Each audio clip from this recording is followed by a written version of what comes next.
Mummy का हो नींद लागत का? ना नींद नहीं लागत? ना तो एक हम कमेंट आइल बनू हो कि दादी तनी एगो पारंपरिक तिलक के गीत गा दी ना अपना जमाना के, हो तनी गा दे। गा देता नहीं तो नींद ना लागत के तनी गा दी। कहवा से आवेला लवंगा बरिया आवारू सफारी बरिया कहवा से आवेला लवंगा बरिया आवारू सफारी बरिया कहवा से अइले तिलक हरू तिलक ले ले ठरबारे पूर्व से आवेला लवंगा बरिया आवारू सफारी बरिया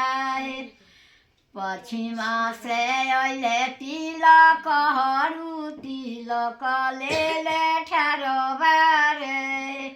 पश्चिम से अइले तिलक हरू तिलक ले ले ठरबारे झझकी के बोले ले अपना पापा तिलक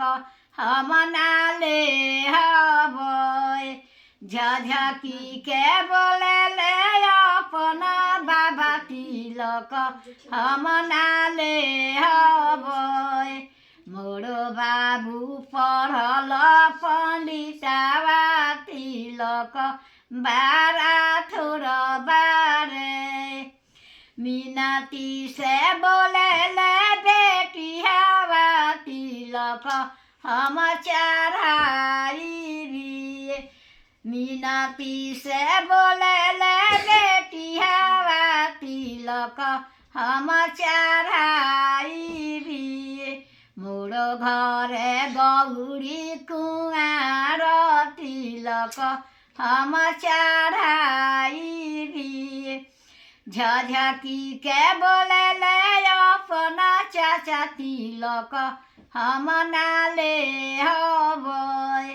झझकी के बोले ले अपना भैया तिलक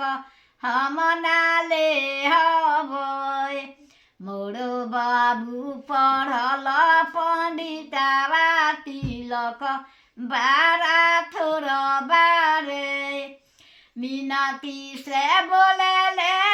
बेटी हवा के भैया तिलक हम चढ़ाई दी मीनाती से बोले ले बेटी हवा चाचा तिलक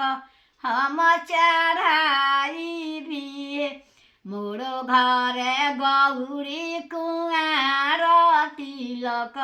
हम चढ़ाई दी।